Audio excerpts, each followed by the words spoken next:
Oi, boa noite a todos. Sejam bem-vindos a mais esta web temática síncrona.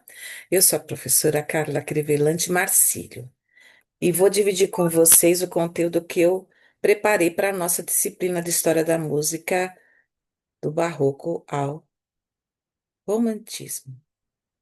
Então vamos começar. Eu vou dividir com vocês, já está gravando. Quem não puder ficar até o final, pode assistir depois porque vai ficar no nosso AVA.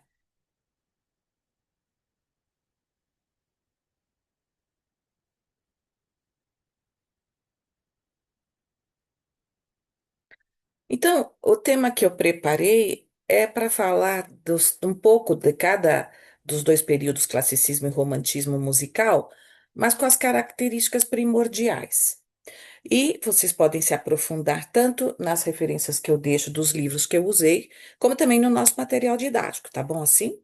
Então, eu intitulei essa aula como Do Classicismo ao Romantismo Musical. Aqui está uma figurinha, né, sobre classicismo musical.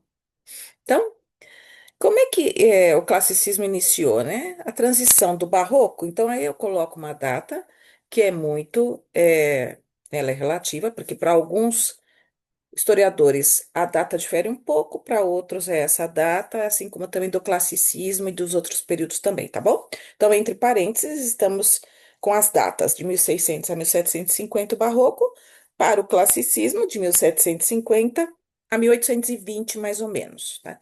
Foi gradual essa transição, como tudo na história, né?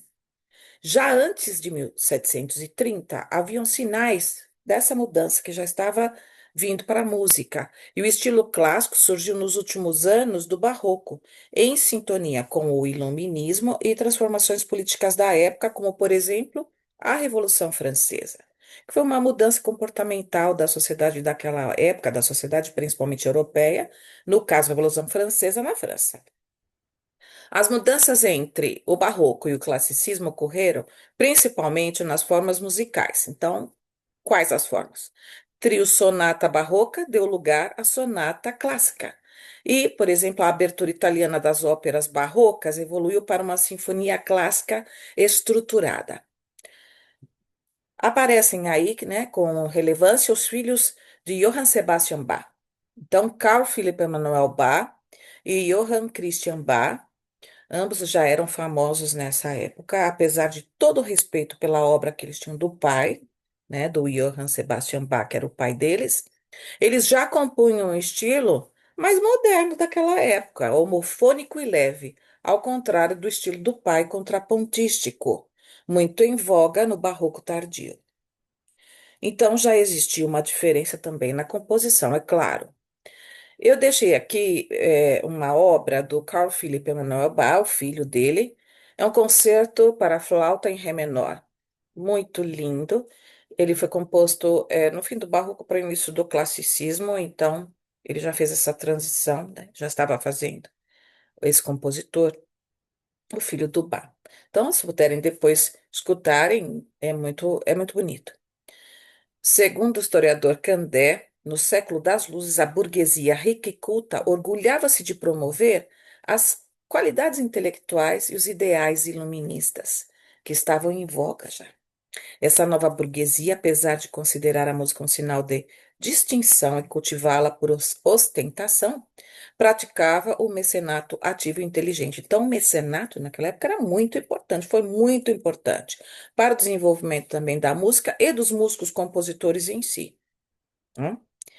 Desenvolvendo uma enorme rede de contatos e contribuindo assim para a formação de uma nova classe de diletantes, aquela que não faz música, mas a que consome cada vez mais. Eles pagavam para o músico, então era muito importante isso para o músico se desenvolver também, ter como viver, né? Esse novo público ouve música em todo o lugar, por exemplo, na igreja, nos teatros de ópera e principalmente em concertos públicos que compositores e virtuosos organizavam pessoalmente em seu próprio benefício.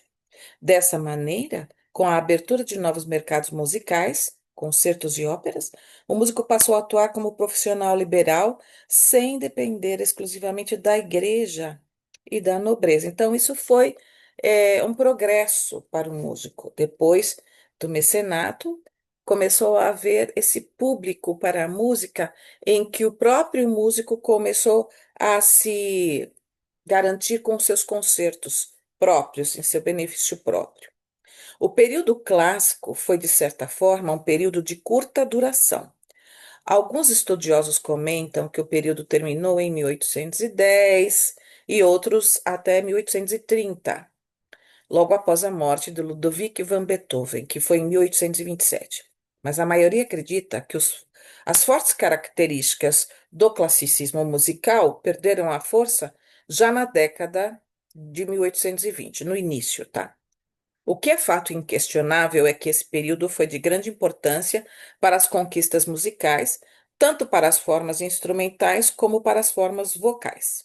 Então, definir um estilo próprio do classicismo é muito complexo, mas, em linhas gerais, podem-se encontrar uma expressão que caracteriza muito bem a trajetória musical desse período, que era uma marca, que é o estilo galante. Então, o que que era esse estilo galante? Ele representa o estilo moderno do século XVIII, em contraste com os estilos contrapontísticos tradicionais que vinham antes. Surgiu junto à ópera cômica italiana e se manifestou na música instrumental antes de 1750, destacando-se pela linguagem musical atualizada e elegante. A principal característica desse estilo foi a de uma música refinada, bem elaborada, uma música elegante que agradasse o ouvinte.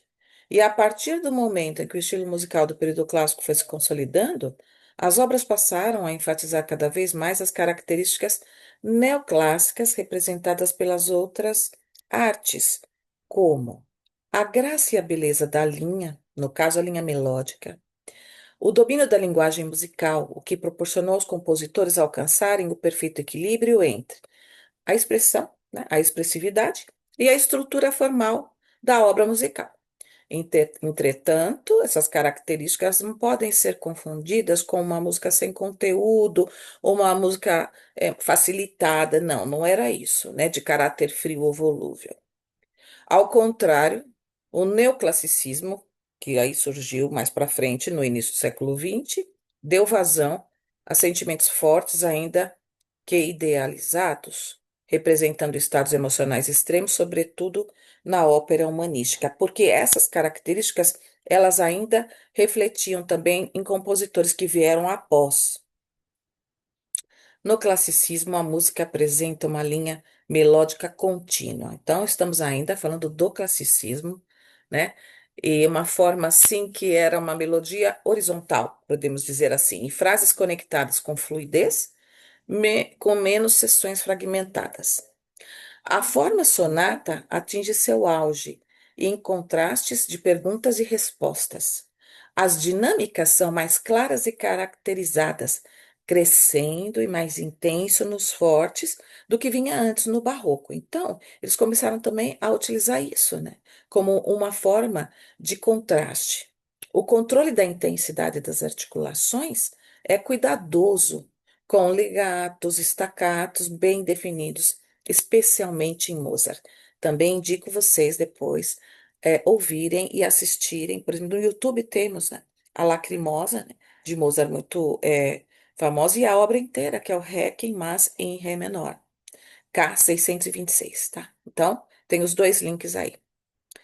Como característica dessa época, nós temos o instrumento piano, que não é como a gente conhece hoje em dia, é claro, porque quando ele despontou, quando ele foi construído, né? Nessa época, ele era chamado de piano forte, ele não era tão potente como os instrumentos que a gente conhece hoje, e usava-se o pedal sem exagero, sem toda a potência dos pianos modernos como a gente tem hoje. O seu som era mais sutil. Então, era o piano ele foi depois tomando uma proporção e, claro, foi se revelando um instrumento-chave. Mas no início do classicismo não era ainda tão potente como a gente conhece hoje. Vamos falar agora do romantismo, que foi a passagem do classicismo para o romantismo. Assim como no termo clássico, o termo romântico também sugere variados conceitos, porém sempre ligados ao significado do romântico, da literatura. E também isso também ocorreu nas belas artes, né, e na história de uma maneira geral. Então, o termo romântico aplicado à música refere-se ao estilo europeu do século XIX, de 1820 a 1900, mais ou menos também, caracterizando a tendência artística e social marcada pela rebeldia e ansiedade, né, o anseio por liberdade, com origens iniciais na Alemanha, Inglaterra e França. Segundo Grote e Palisca, romântico é derivado de romance, que começou a ser empregado já em meados do século XVII, dando a ideia de algo lendário, fictício, um mundo imaginário ou ideal em oposição ao mundo real. No início do século XVIII, esse espírito romântico manifestou-se no gosto pelos cenários naturais, pitorescos e selvagens. A partir de meados do mesmo século, a beleza das catedrais medievais ao estilo gótico foi redescoberta e admirada por sua irregularidade e complexidade de pormenores, bastante diferente do então, né, da então característica da arquitetura neoclássica. Segundo o historiador Boff, o romantismo teve terreno fértil, sobretudo na Alemanha e na França, com as características de um impulso revolucionário e de um dinamismo aberto, da convicção de não aceitar uma definição acabada nem obediente às regras restritas da historiografia vigente, tanto na literatura, na música, como na filosofia e nas belas artes. A gente já estudou bastante isso na escola, no colégio, sobre o romantismo, na literatura, por exemplo, né? Mas na música ele também não nega a sua essência, que é a essência, como expliquei aqui, né? De um tratamento mais emocional, podendo dizer assim. Candé comenta que, apesar da grande dificuldade em se conceituar o período romântico, uma característica é fundamental no período romântico, que é o subjetivismo. Sempre lembrem-se dessa característica em que cada artista encontra dentro de si mesmo seus moldes. Então, o subjetivismo favoreceu a livre e restrita expressão da emoção pessoal, que era um dos objetivos básicos dos românticos, como comenta também o historiador Lovelock. O romantismo foi um período que permitiu inúmeros experimentos no campo das formas musicais, instrumentais e vocais. E é o período da música íntima, composta para os salões, salões mais fechados, como algumas peças curtas de Frédéric Chopin e Robert Schumann, como também das grandes obras orquestrais apresentadas no teatro, como algumas obras de Hector Berlioz ou Félix Mendelssohn. Lembrando que aqui o piano já estava no seu auge. Então, muitos compositores escrevendo para o instrumento piano. A forma mais comum nesse período, porém, é o Lied, que é uma canção de câmara alemã que atingiu seu auge nas mãos de Franz Schubert. Groth e Palisca comentam que os gêneros clássicos mais complexos, como a sinfonia ou a sonata, tornam-se menos eficazes com os compositores românticos. Por exemplo, uma sonata de Chopin ou de Schumann não há vínculos fortes entre os inúmeros episódios musicais pitorescos apresentados, não garantindo, entre aspas, uma unidade temática, né, formal, vamos dizer assim, de forma, né, do conjunto da obra. Já no romantismo, algumas sinfonias e oratórios alcançam a unidade temática usando os mesmos temas em vários andamentos. Isso são algumas críticas, né, de alguns críticos musicais que falam isso também, né. Em análises também musicais, a gente encontra muito isso. Nas formas mais breves, a música tende a ser simples e clara, refletindo o ideal romântico de expressão livre dos sentimentos. É uma época muito profícua para a música e tem muita coisa para qualquer aluno da licenciatura em música estudar, procurar se aprofundar. Então, aqui eu cito também a ópera, nessa época, que apesar de basear suas histórias em temas universais, né, passa por um momento de busca por uma linguagem mais nacional. Daí a forte tradição das óperas francesas, italianas e alemães, formando as escolas já consolidadas, já temos aulas sobre isso também, videoaulas sobre isso, principalmente com as obras de Berlioz, Verdi e Wagner. Me desculpa. Com relação aos instrumentos musicais neste período, o piano é um instrumento aqui mais desenvolvido do que no século anterior. Então, no século XIX, o piano estava remodelado e tecnicamente melhorado, capaz de produzir uma sonoridade até então nunca experimentada antes por compositores anteriores. As músicas, né, a sinfônica, a sacra e de câmara, também ganham novas proporções. Tudo para atender plenamente às exigências estéticas românticas de expressão e sentimentos e de dar asas à fantasia ao sonho, conforme afirma Boff. Nós estamos no romantismo. Finalizando pelas transformações ocorridas no período romântico, a maior herança talvez tenha sido a estruturação das escolas nacionais. O que foram as escolas nacionais, né? Elas eram fundamentadas essencialmente em, né, uma tomada de consciência de uma identidade nacional, de uma comunidade de cultura e de destino, graças aos combates pela independência e pela liberdade. Então, isso era um sentimento tomado pela Europa praticamente toda.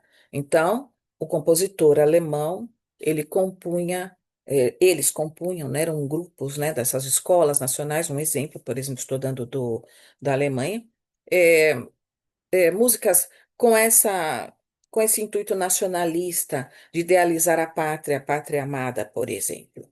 Não podemos deixar de mencionar ainda a vasta obra de alguns compositores românticos relevantes e de tradições da música romântica, onde compositores como Gustav Mahler, Richard Strauss continuaram a empregar em suas composições essas características, mesmo estando em pleno século XX sobre as influências das tendências modernistas. Então, muitos ainda assim perduraram, né, com estas influências. Eu deixo aqui as referências para vocês, se quiserem printar, mas isso também tem no nosso material didático, nas nossas aulas. Assistam às aulas referentes, né, a este tema que eu coloquei aqui hoje. E se tiverem alguma dúvida, podem me chamar em mensagem. Assim que eu ler, eu vou responder. Até a próxima!